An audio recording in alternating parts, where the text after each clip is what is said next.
ओम शांति। शिव बाबा के महावाक्य सुनने से पहले अपने मन को एकाग्र करें। सारा ध्यान मस्तक के बीच में लगाएं। मैं आत्मा शांत चित्त हूँ, पवित्र आत्मा हूँ। मेरे पिता शांति के सागर शिव बाबा हैं। शांति के सागर से शांति की किरणें मेरे मस्तक पर पड़ रही हैं। मैं आत्मा शांति से भरपूर हो रही हूँ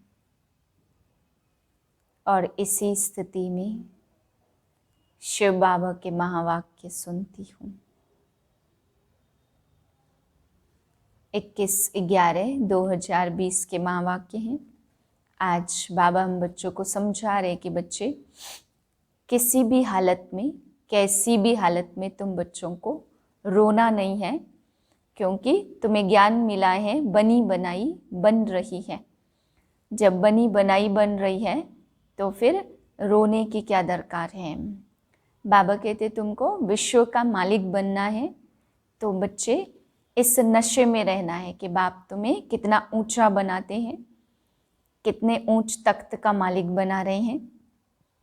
फिर बाबा समझा रहे कि बच्चे कृष्ण के लिए कहते हैं माखन चुराया, मटकी फोड़ी, आदि आदि बहुत सारे कलंक लगाते। बाबा कहते उनको ये भी कहा सर्प ने डसा तो काला हो गया। बाबा कह रहे बच्चे सतयुग में तो कोई सांप आदि होते ही नहीं है। सतयुग का फर्स्ट प्रिंस, उसको कैसे सर्प डसेगा, वो कैसे काला हो सकता है। बात कुछ और है, उसके रहस्य को न जान करके इतने श्रेष्ठ कृष्ण पर भी बाबा ने कहा कलंक लगा दिए हैं। मीठे बच्चे, यह संगम युग सर्वोत्तम बनने का शुभ समय है, क्योंकि इसी समय बाप तुम्हें नर से नारायण बनने की पढ़ाई पढ़ाते हैं। प्रश्न है, तुम बच्चों के पास ऐसी कौन सी नॉलेज है जिसके कारण तुम किसी भी हालत में रो नहीं सकते। उत्तर है, तुम्हारे पास इस बने बनाए ड्रामा की नॉलेज है। तुम जानते हो इसमें हर आत्मा का अपना पार्ट है। बाप हमें सुख का वर्षा दे रहे हैं, फिर हम रो कैसे सकते। परवाह थी पार ब्रह्म में रहने वाले की, वह मिल गया तो बाकी और क्या चाहिए। बख्तावर बच्चे कभी भी रोते नहीं हैं।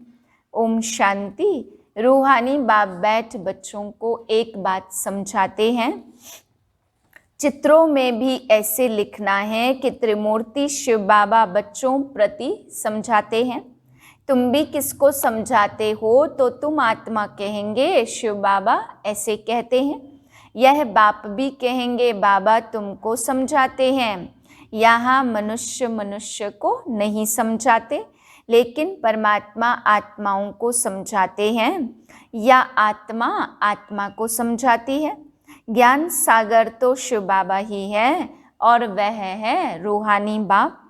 इस समय रूहानी बच्चों को रूहानी बाप से वर्षा मिलता है, तो जिस्मानी अहंकार यहाँ छोड़ना पड़ता। इस समय तुमको आत्माभिमानी बन बाप को याद करना है। कर्म भी भल करो, धंधा धोरी आदि भल चलाते रहो। बाकी जितना समय मिले अपने को आत्मा समझ बाप को याद करेंगे तो विकर्म विनाश होंगे। तुम जानते हो शिव बाबा इसमें आया हुआ है, वह सत्य है, चैतन्य है, सत्य चित आनंद स्वरूप कहते हैं। तो ब्रह्मा विष्णु शंकर अथवा कोई भी मनुष्य मात्र की महिमा नहीं है। ऊंचते ऊंच भगवान एक ही है, वह है सुप्रीम सोल। यह ज्ञान भी तुमको सिर्फ इस समय है, फिर कभी मिलना नहीं है।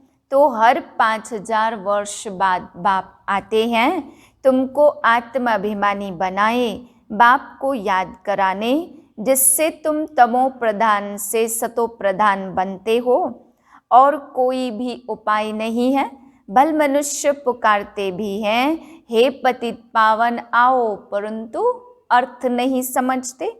पतित पावन सीताराम कहे तो भी ठीक है, तुम सब सीताएं अथवा भक्तियां हो, वह है एक राम भगवान। तुम भक्तों को फल चाहिए भगवान द्वारा, तो मुक्ति व जीवन मुक्ति यह है फल। मुक्ति जीवन मुक्ति का दाता वह एक बाप है। ड्रामा में ऊंचते ऊंच पार्ट वाले भी होते तो नीचे पार्ट वाले भी होते हैं। यह बेहद का ड्रामा है, इसको और कोई समझ न सके।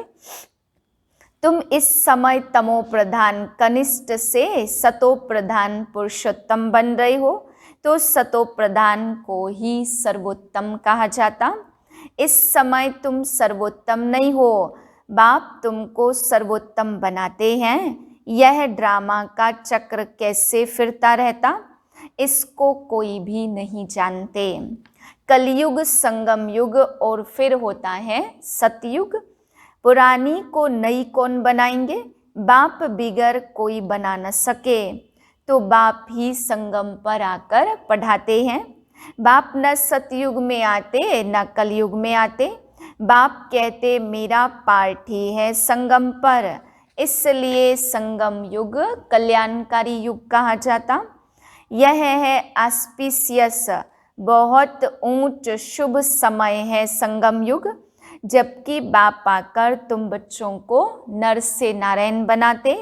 मनुष्य तो मनुष्य ही है, परंतु दैवी गुण वाले बन जाते हैं तो उनको कहा जाता आदि सनातन देवी देवता धर्म।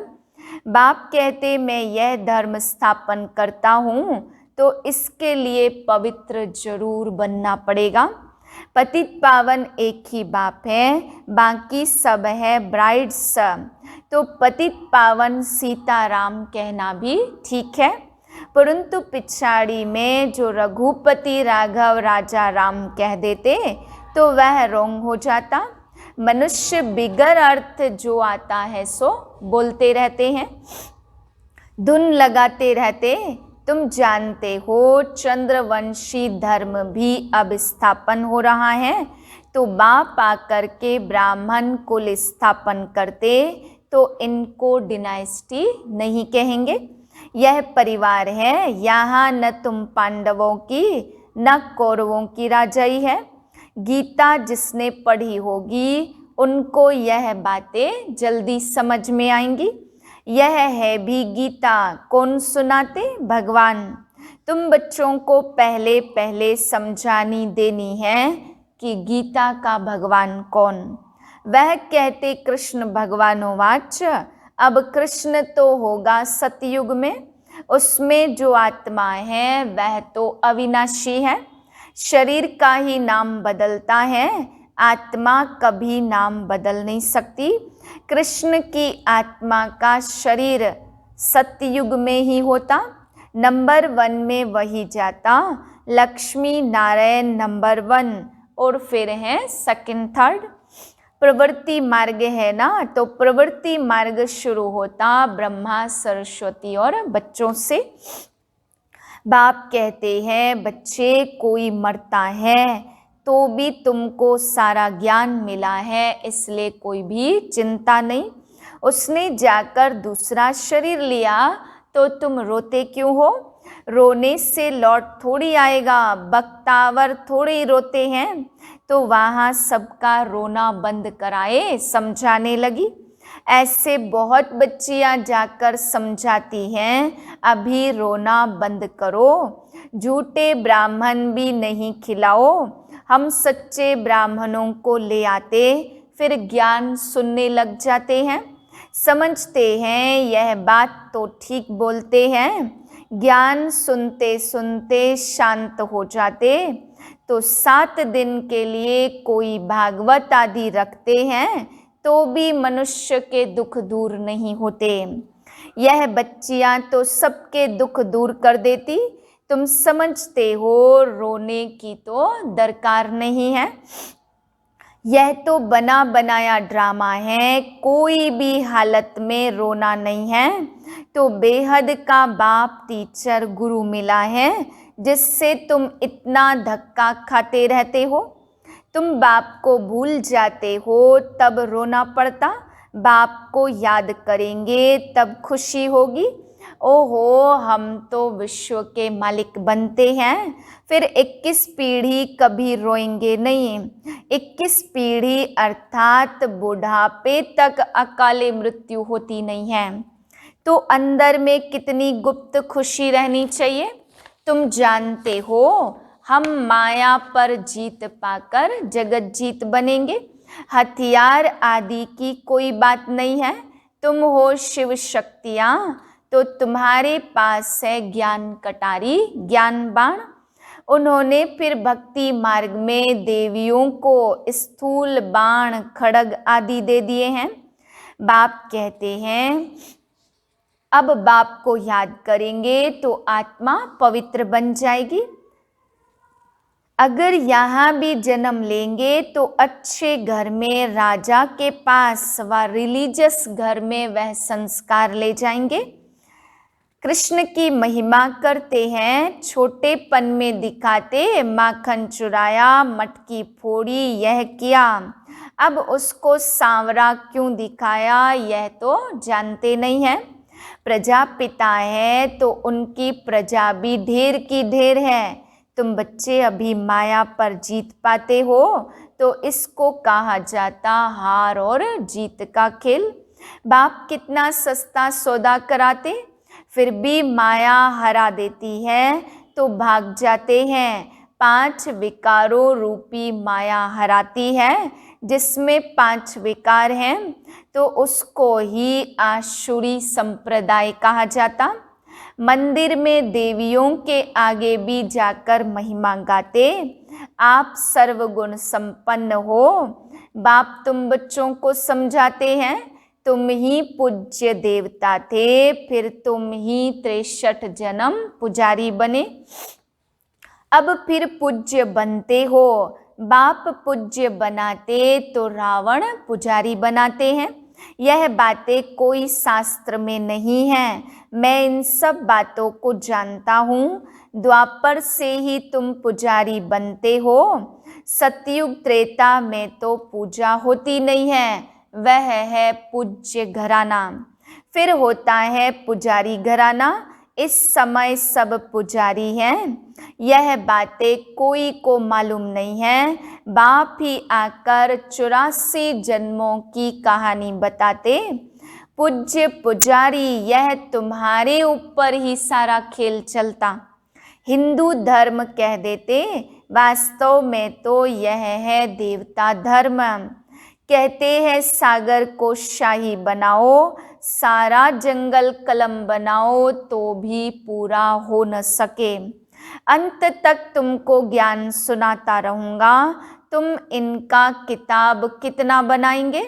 शुरू में भी बाबा सवेरे सवेरे उठकर लिखते थे, फिर मम्मा सुनाती थी, तब से लेकर लेख छपता आता। कितने कागज खलास हुए होंगे। गीता का लॉकेट भी बनाते। गीता का बहुत प्रभाव है, परंतु गीता ज्ञानदाता को भूल गए हैं। अच्छा, मीठे मीठे सिकिलदे बच्चों प्रति माता पिता बाप दादा का याद प्यार, गुड मॉर्निंग। रूहानी बाप की रूहानी बच्चों को नमस्ते। हम रूहानी बच्चों की रूहानी बाप को नमस्ते। धारणा के लिए है पहली पॉइंट, ज्ञान तलवार से विकारों को जीतना है। ज्ञान के संस्कार भरने हैं। पुरानी दुनिया और पुराने शरीर का संन्यास करना है। दूसरी पॉइंट है भाग्यवान बनने की खुशी में रहना है। किसी भी बात की चिंता नहीं करनी है। कोई शरीर छोड़ देता तो भी दुख के आंसू नहीं बहाने हैं। वरदान है ताज और तख्त को सदा कायम रखने वाले, निरंतर स्वतः योगी भव। वर्तमान समय बाप द्वारा सभी बच्चों को ताज और तख्त मिलता। अभी का यह ताज तख्त अनेक जन्मों के लिए ताज तख्त प्राप्त कराता। विश्व कल्याण की जिम्मेवारी का ताज और बाप दादा का दिल तख्त सदैव कायम रहे तो निरंतर स्वतः योगी बन जाएंगे। उन्हें किसी भी प्रकार की मेहनत करने की बात नहीं है, क्योंकि एक तो संबंध समीप का है और दूसरा प्राप्ति अखुट है। जहाँ प्राप्ति होती है वहाँ स्वतः याद होती है। स्लोगन है, प्लेन बुद्धि से प्लान को प्रैक्टिकल में लाओ तो सफलता समाई हुई है। ओम शांति।